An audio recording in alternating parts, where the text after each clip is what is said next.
Hello, my name is Kenny Mammarella-D'Cruz, and I am very, very chuffed to be hanging out with Stella because I totally rate Stella and everything that you know and everything that you bring, especially on this subject. So, the 21st of January apparently is National Hugging Day. And since lockdown, for example, so many people are getting stressed, depressed, verging on bonkers due to lack of touch and lack of connection and things like that. So I thought, who better to talk on this subject than you, Stella? So do you fancy introducing yourself and let's just kick off? Thank you so much, Kenny, and thank you for having me.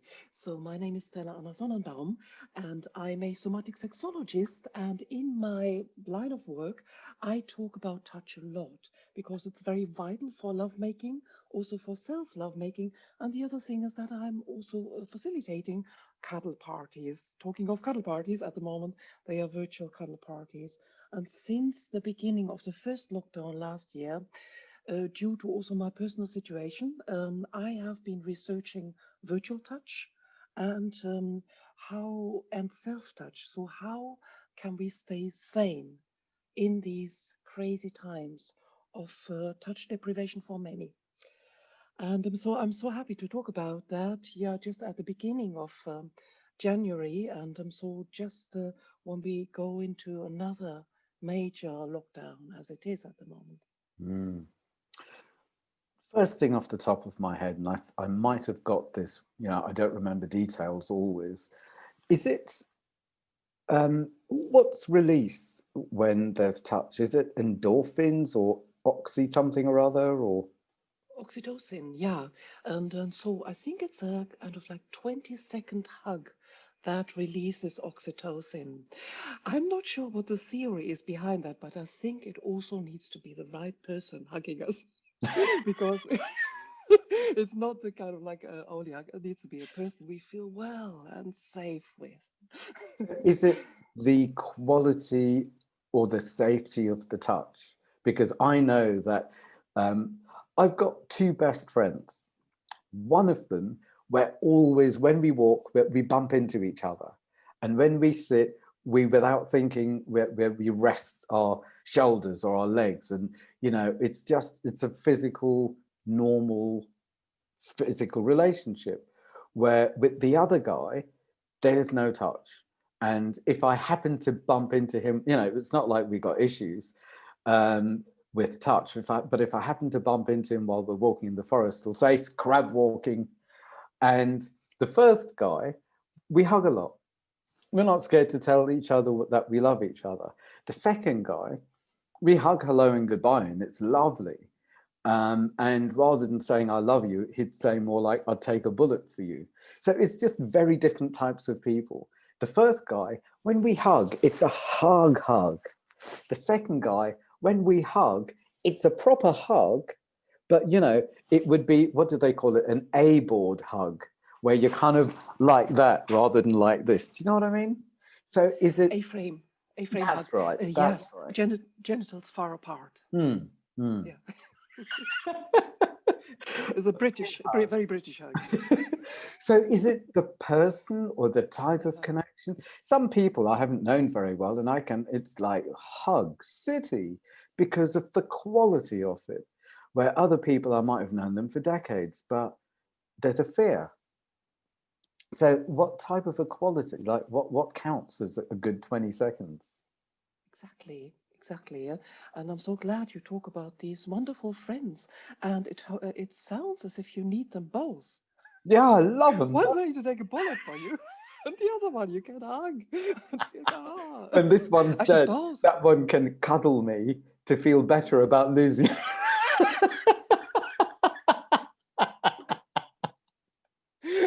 Everyone needs two friends like that.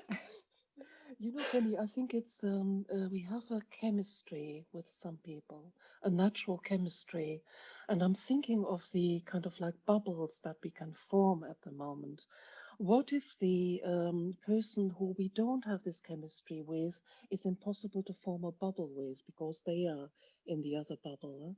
And Mm, so this kind of like ease, physical ease with each other. And I love how you say, like just without meaning to, you kind of lean into each other, shows just, and you find like just when you're walking, you kind of like mm, bump into, it feels the kind of like ease of being drawn to each other, and that's very vital. It's not everybody has that. mm, mm. And so I'm I'm just very like thinking lucky. like all these poor people who are away maybe from this one person they Mm, have in their life. And for me, that's very much my partner. mm, But also, like, I feel this kind of ease of chemistry with other people, like when, like in a cuddle party in person, for example, there's just this, oh, it's kind of like deep relaxation that we mm. can have. And other people can make us feel well, but it's not to the same degree. And so with those other people, maybe we do need longer than 20 seconds, or we may not want to have them longer than 20 Mm, mm. seconds. So, what did you find out about self-touching? Can this be done alone? Does it take 120 seconds or a certain space inside to come from to release the right hormones or to self-soothe or When the lockdown started last year in March, I was unable to see my beloved. And so I had to cancel a trip that was already planned. And I was getting into a very sad and depressed state then, because I was thinking of all the things that I was looking forward to, that I was missing out on. mm, And what I noticed then is that the talk, the self talk makes a big difference. The kind of like, oh, poor me, and I'm all mm, alone. mm, I know that when we are like in a deep depression, we can't bring ourselves to that other, but often we have the choice. We can choose whether we stay in the kind of like poor me and I'm all alone. Or what I notice is that, first of all, when we have experienced that feeling like you have with your friend of like having this ease of touch, what does it feel like when this friend who have this chemistry with touches me, when we hug each other? And we still have that in our bodies, and we can recreate that just via conjuring up the mental image. And then we can take that into self touch, imagining that our friend is hugging us. mm. So it really is coming from that place of when it has happened in the past, or even a fantasy if it hasn't happened in the past, coming from that place inside and then touching. Yes, that's what Is I've found. and does anything like where, touching how long for, or breathing, or I don't know, temperature, smell, environment. What creates the outer environment and the inner environment for this to work? Gosh, that's a lot of research and a lot of learning I need to put into like one sentence. I'm going for gold. um, so, what I work a lot with is The Wheel of Consent by Dr. Betty Martin. Mm, And that is rediscovering the touch senses that we naturally have as children. As children, we can still feel everything, whereas as adults, we got socialized out of most of it. Because as adults, we need to kind of like, we expect it to keep functional. We can't just like children, like jump in joy one moment and yeah. break down in tears the next. Mm, But the kids can still do that. And so, to a degree, we need to keep the feelings at bay, or we get socialized to do that. And so finding safe ways to rediscover feeling things, because let's face it, we wouldn't be covered in that much skin all over if we weren't exquisitely sensual beings. mm, mm. But most of the day, we just don't begin to kind of like we use our hands to do the washing up, to do useful things. And So also, I like feel sitting there and having hugs is not part of the kind of like being a useful member of society. So it's overcoming that mindset. And this is such a big thing that so many people have felt have harmed themselves with is now that we're on lockdown, what should I do? I'll put pressure on myself. I will learn something, I will do, but all of it goes into the head, and people I have experienced forget to be in their bodies, forget to be human, forget to be connected to themselves. As you say, even remembering that there's skin or remembering there's someone else there, because it's in the head, it's figuring out, it's panicking, it's negative thoughts maybe rather than loving thoughts. But yeah, wrong place. It's here and now and it's embodied, surely. Talking of which, sorry, but you're going to say something. I wanted to just share one discovery that I made about self-touch because you asked where to touch them. So apart from the kind of like activating the touch senses for self-touch so we can really feel, not just like when we, for example, when we touch our face, we can feel with our face or we can feel with our fingers, or both, so we can kind of oscillate between the two. And so when we touch the same side of our body, I feel it's like me touching myself. However, when I reach over to the other side of my body, other side of my face, other side of my shoulder, immediately it feels more like somebody else touching me, kind of reaching over. Wow. If you want to try that right now, the kind of like difference it makes, like the same side, Yeah. it's really kind of like the others. Oh, This yeah, is freaky. getting It into really is. So this is, this is almost embarrassing. I came here asking a logical question to find an answer rather than actually experimenting and finding out and knowing myself.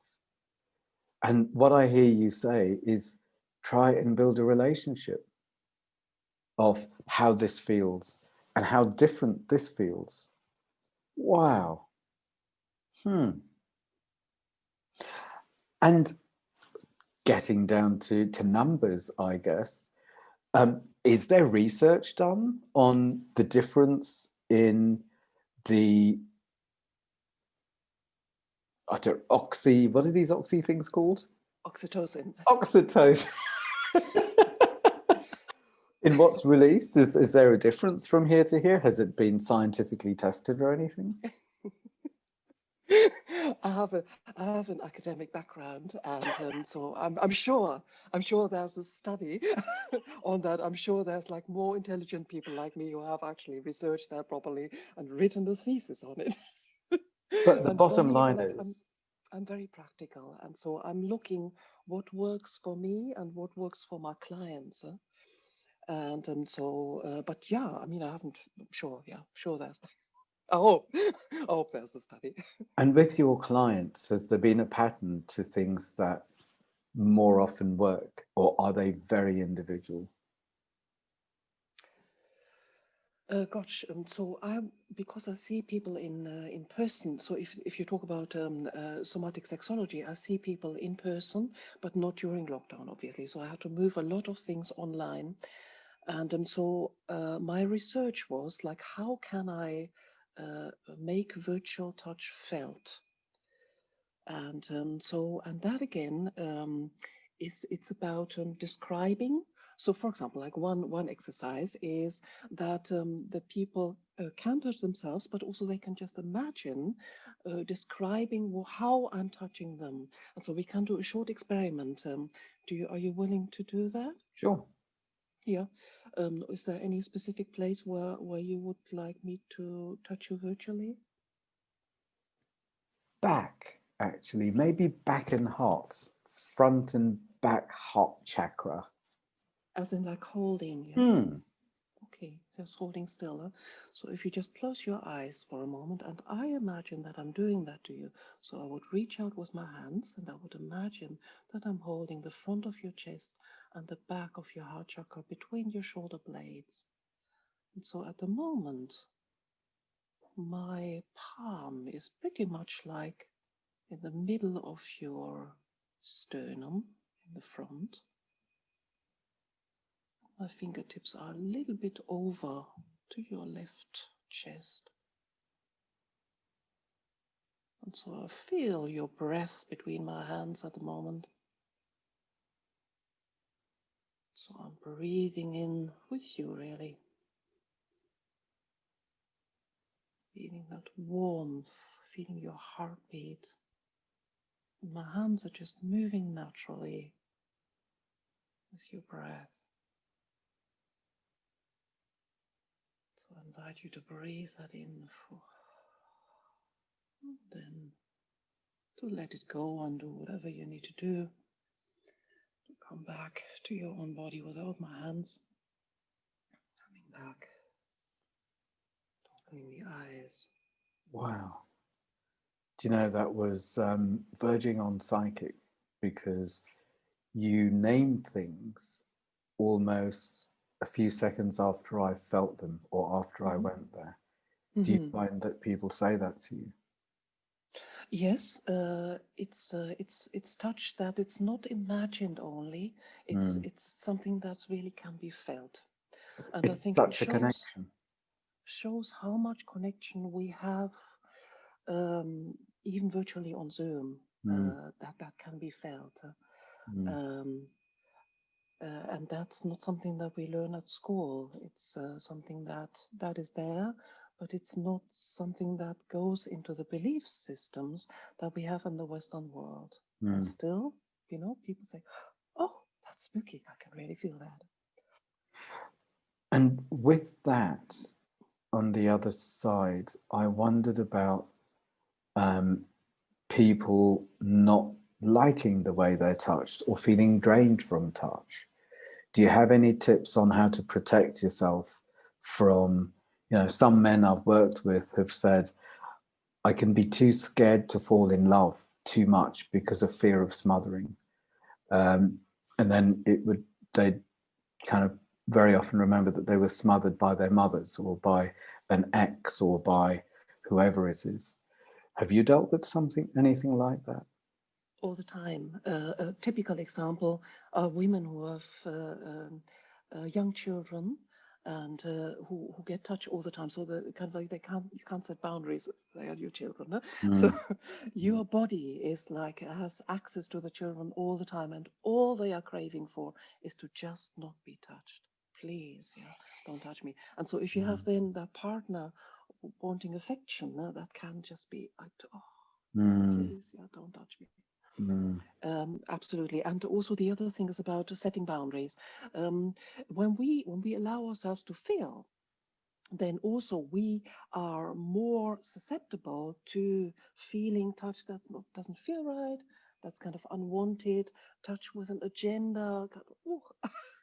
Yeah, So yeah, allowing for that as well. So yeah. boundary setting comes into that, and also really taking the courage to say no. Mm, Yeah. mm, And so trusting that the other person can deal with that somehow. mm, mm. Yeah, that's about the person. That's just being true to ourselves. Yeah, God, that's so important.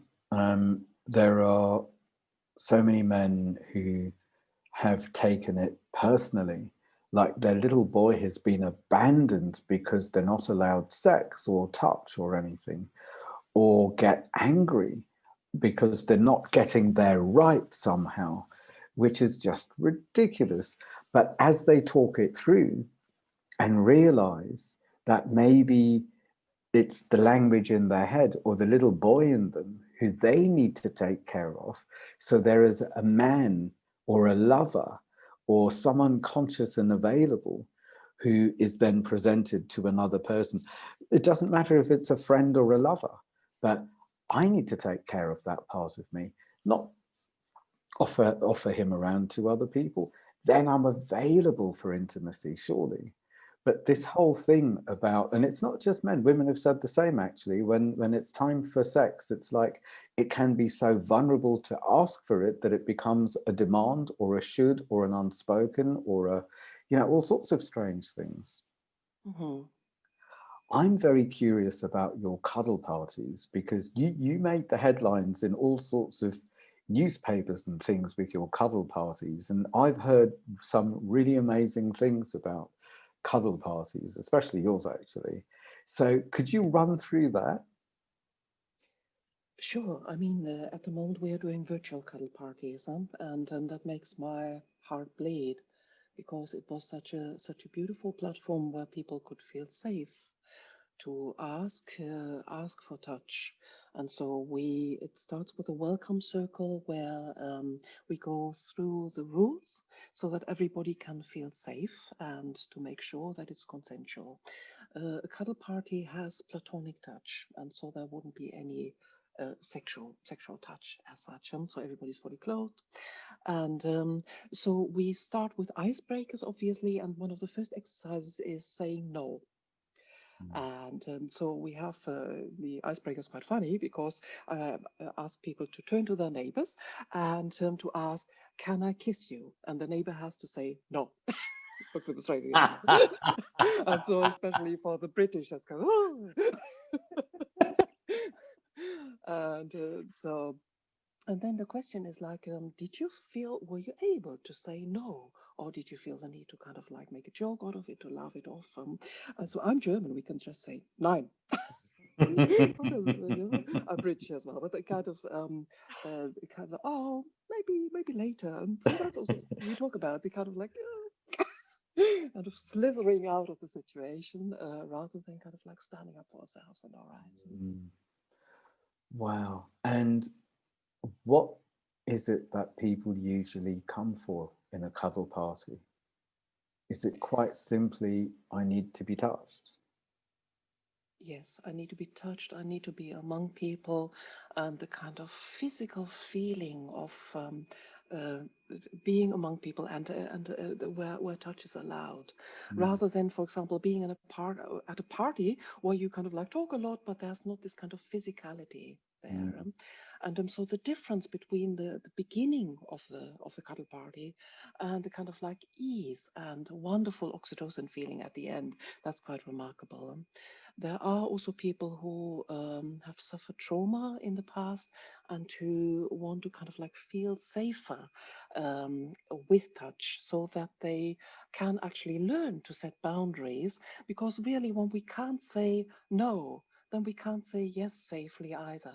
Mm. Because it's just too dangerous. And so learning to say no, learning to listen to ourselves, is this authentically good for me, or or is there a caveat? And so learning to set these boundaries and to feel where and when we need to set them. So that's another thing that people come for. It sounds pure intimate rather than shadow, complicated, unspoken intimate. It sounds like there are clear boundaries here. It sounds very, very healing. It sounds like a sacred space, actually. And Yes, you're I would doing think so. these, and you're doing them online as well at the moment. Online, yes, they are different, obviously. Mm. But from the feedback that I get is that people do get a kind of oxytocin feeling as well, of like creating a safe space and doing similar exercises that I did with you with a kind of heart touch. It's Mm. receiver led. And so, what's also important, because you said about unwanted touch, the receiver needs to speak out when Mm. anything doesn't feel right. That is And so, for example, wonderful. when I Permission describe to have something, boundaries. Sorry, gone. yeah. When you, for example, when I did this heart touch and you felt, oh, could you put what you just described doesn't feel right to me? Could you put your hands like upright, for example, so that Mm. your fingertips, so kind of like giving feedback, and also maybe it's enough, so that's enough. So would you mind taking your hands away now? Mm. And so kind of staying true, it's for you, so it's for the receiver. It sounds brilliant for both because both are allowed to be present rather than overdoing it, underdoing it, second guessing it, being in the head. It's here and now together. Yeah. Where can people find out about the cuddle parties and your private work? So the best way to keep posted about all my events is my Facebook page, which is Stella with Love. There you can also subscribe to my website, which is stellawithlove.com. Or there's Meetup group, London Cuddle Party, or also like a Facebook group, Cuddle Party London, and so all of those work. Wonderful. Thank you. And I guess I should spiel mine very quick.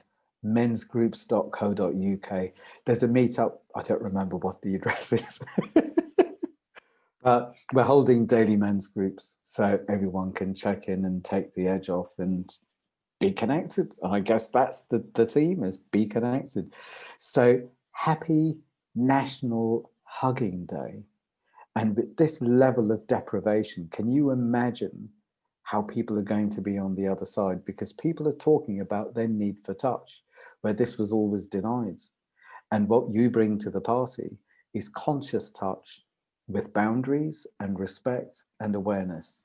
So good on you. And so nice to hang out with you. Thank you. Same here, Kenny, and it's so nice to see you again and to talk about such a wonderful topic, especially in times like these, as you say, Yeah. where a lot of people have like very little of it. Cool. Right. Happy hugging. Oh, there it is. I thought I didn't record it for a second. They moved the thing.